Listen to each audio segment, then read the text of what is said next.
السلام علیکم ورحمۃ اللہ وبرکاتہ۔ آج کا ہمارا عالم برزخ کا سفر، کل جس چیک پوسٹ پہ ہم رکے تھے اور واجبات کے مسائل تھے وہاں پہ، اور واجبات میں جو ہے سب سے پہلے نماز کا مسئلہ۔ الحمدللہ کل ہم نے جیسے غور و فکر کی کہ ہم نے اپنی نماز کی کریکشن کس طریقے سے کی، کہ یا تو ہم نے دیکھا کربلا ٹی وی، آج کل ہم سب لائیو بھی دیکھ سکتے ہیں، ریکارڈنگز میں بھی دیکھ سکتے ہیں، اور یا پھر اگر ہم تقلید کرتے ہیں تو ہمارے پاس جو کتاب موجود ہے توضیح المسائل، ہم نے وہاں سے اپنی نماز کو چیک کر لیا۔ ویسے بھی شیعہ نماز جہاں پہ بھی جس مدرسے پہ یا جس چینل پہ آپ کو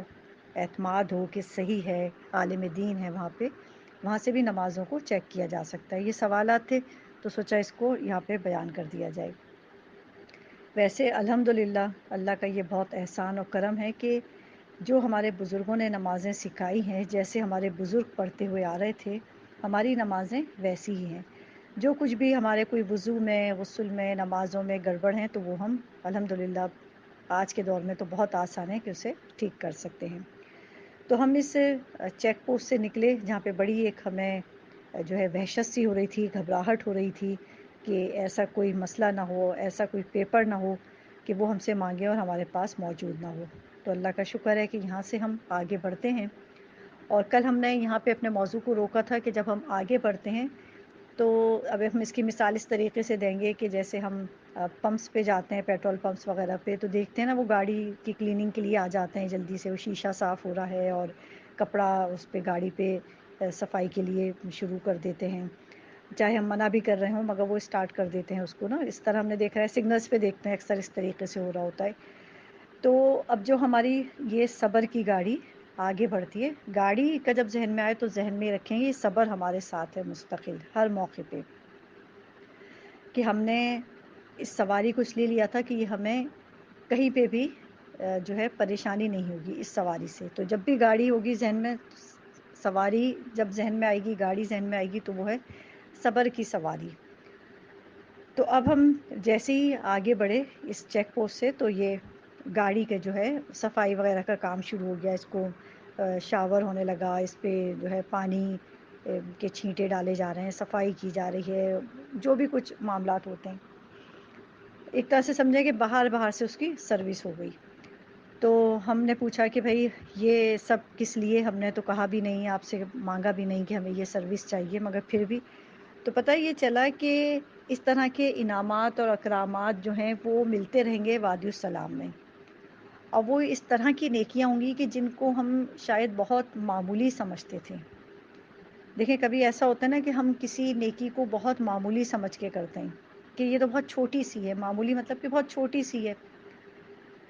اور یہ ہم گناہ میں بھی یہی کرتے ہیں کہ جھوٹی تو بولا ہے، یہ تو چھوٹا سا گناہ ہے۔ ہمیشہ یاد رکھیں خدا کے ہاں جو ہے نیکی نیکی ہے،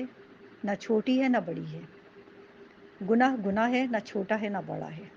یہ ہمیشہ ذہن میں رکھیں۔ قرآن کی ہم تلاوت کرتے ہیں نا کہ ذرا برابر جو نیکی کرے گا وہ بھی دیکھے گا۔ ذرہ دیکھیں آپ، ذرہ کیا ہوتا ہے؟ کبھی مٹی کو، ریت کو ہاتھ میں لیں، کیا ہو ذرات ہوتے ہیں نا چھوٹے چھوٹے،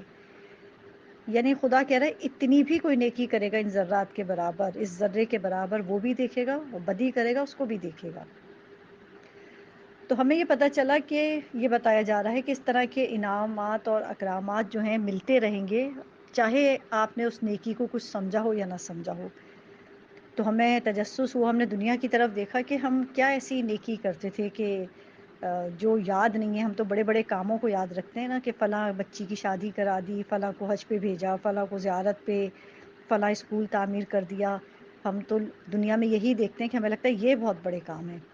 ہم تو توجہ ہی نہیں کرتے کہ کس طرح کے معاملات ہیں۔ تو جب ہم نے دنیا کی طرف دیکھا تو بالکل ہماری تو آنکھوں سے پردے ہی ہٹ گئے، اور اتنی ہمیں بے شمار اپنی نیکیاں نظر آنے لگیں کہ اللہ اکبر، اور خدا کا لطف و کرم اپنے اوپر نظر آیا کہ جن نیکیوں کو ہم اپنے لسٹ میں رکھتے ہی نہیں تھے کہ یہ نیکی بھی ہے، خدا نے اس کو کس طریقے سے جو ہے قبول کیا ہے کہ وہ نیکیاں ہمیں اب وہاں پہ پھولوں کی طرح اور سمجھیں کہ چمکتے ہوئے ستاروں کی طرح نظر آ رہی تھی جب ہم دنیا میں دیکھ رہے تھے۔ وہ کیا نیکیاں تھیں کہ جب کبھی بھی ہم نے کوئی علم حاصل کیا وہ لوگوں تک پہنچایا، کسی بھی طریقے سے، کسی بھی ذریعے سے۔ جہاں دیکھا ایسا کوئی موضوع، ایسا کوئی موقع تھا کہ ہم اپنی بات دین، شریعت یا حدیث معصوم کو لوگوں تک بیان کر سکتے تھے، تو ہم نے اس موقع کو غنیمت جانا۔ کبھی ایسا نہیں ہوا کہ ہم کسی محفل میں بیٹھے اور ہم نے اللہ اور رسول کی بات نہ کی ہو۔ ہمیں یہ دنیا سے نظر آیا کہ یہ ایسے مواقع کہ ہمیں معلوم ہی نہیں کہ یہ نیکیاں شمار ہو رہے تھے۔ یعنی ہم محافل میں جاتے تھے، ہم اپنے لوگوں کو دیکھتے تھے، دوستوں کو دیکھتے تھے کہ وہ محافل میں بیٹھے ہیں تو دنیا کی ہی بات ہو رہی ہے۔ اب دنیا کی مثال ہم اس طرح لے لیں گے کہ بھئی جب بات کی جائے تو پتہ چلے کہ کپڑوں کی بات ہو رہی ہیں، سیل کہاں لگی ہے اس کی بات ہو رہی ہے، کہاں پہ سیل ختم ہونے والی ہے، کہاں پہ کیا چیز اچھی مل رہی ہے۔ چلے صحیح ہے، ایک حد تک دنیا میں ہیں تو یہ چیزیں بھی ایک بیلنس زندگی کے لیے ضروری ہے کہ بھئی چلو کہیں سے انسان کوئی فائدہ اٹھا سکتا ہے، کوئی اچھی چیز اچھے دام میں مل رہی ہے تو ضرور فائدہ اٹھائے۔ مگر اس کے ساتھ ہم نے یہ دیکھا کہ جب ہم اس طرح کی محافل میں ہوتے تھے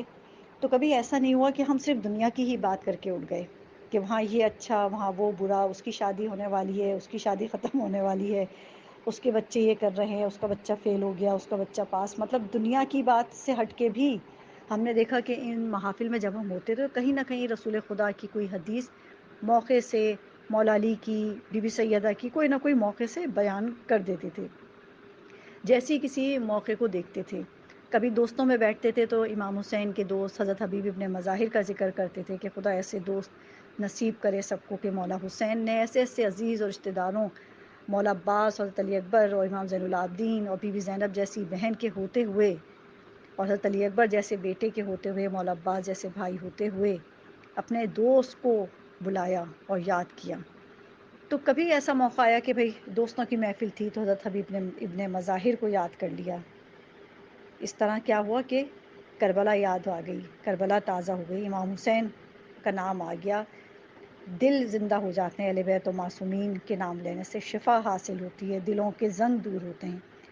تو ہم نے جب یہ معاملات دیکھے تو بڑی ایک دل کو تسلی اور خوشی ہوئی کہ اس طریقے کی تو بہت چیزیں ہمارے پاس ہیں۔ ابھی تو ہمیں یہ کچھ چند چیزیں نظر آئیں کہ جو ہم لوگوں میں بیٹھتے اٹھتے تھے تو کس طرح کی گفتگو ہوتی تھی، اور رسول خدا کا یہی طریقہ کار تھا کہ جب بھی کسی محفل سے اٹھتے تھے تو 25 دفعہ استغفار کر کے وہاں سے ضرور اٹھتے تھے۔ تو ہمیں بھی وہ چیز یاد رہتی تھی، جب بھی کبھی یاد آ جاتی تھی، جب ہم کوشش کرتے تھے اس چیز پہ کہ رسول خدا کے اس طریقہ کار کو یاد رکھیں تو ہمیں ہر محفل میں یاد آ جاتی تھی کہ جب ہم وہاں سے اٹھتے تھے، چاہے کیسی بھی محفل ہو، مجلس کی ہو، شادی کی ہو، سالگرہ کی ہو، ہم خود کہیں اپنے جیسے فیملی میں گیدرنگز ہوتی ہیں وہاں پہ ہوں، تو جب بھی اٹھے 25 دفعہ استغفار کر لی۔ تو پتہ چلا کہ یہ استغفار کتنا فائدہ ہمیں پہنچا رہا ہے اس عالم برزخ میں، کہ ہماری گاڑی کو جو ہے بڑا صاف ستھرا ٹپ ٹاپ کیا جا رہا ہے کہ یہ مزید اب اور بہتر طریقے سے آگے چل سکتی ہے، اور ہم یہاں سے خوشی خوشی اب آگے کی طرف روانہ ہوئے۔ اور ہم نے دیکھا کہ ایک جگہ جو ہے کچھ لوگ ہیں، کچھ میٹنگز کا سا ماحول چل رہا ہے، کچھ پریشان ہیں، کچھ لوگ خوش ہیں۔ تو ہم نے وہاں معلوم کیا کہ یہ کیا ماحول ہے، یہ کیا پریشانی ہے، کچھ حیران ہیں، کوئی انتظار میں ہیں، کوئی خوش ہیں، کوئی پریشان ہیں، یہ کس طرح کا ایک ماحول ہے۔ تو معلوم یہ ہوا کہ جس چیز کا آپ لوگوں کو بھی شدت سے انتظار ہوگا یقیناً اپنے مرحومین کے حوالے سے، کہ بتایا گیا کہ یہ جو ہے اب شب جمعہ قریب آ گئی ہے، اور یہ آنے والی رات یعنی کل کی رات شب جمعہ،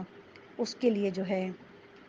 کچھ مرحومین فکر مند ہیں، کچھ مرحومین خوش ہیں، کچھ بالکل ریلیکس ہیں، کچھ بالکل ریلیکس ہیں، انہیں کوئی توجہ ہی نہیں کہ کون سی رات آ رہی ہے، کون سا دن آ رہا ہے۔ کچھ جو ہیں خوش ہیں، کچھ جو ہیں پریشان ہیں، کچھ مایوس ہیں۔ یہ انشاءاللہ ہم کل شب جمعہ مرحومین کے حوالے سے اس سفر پہ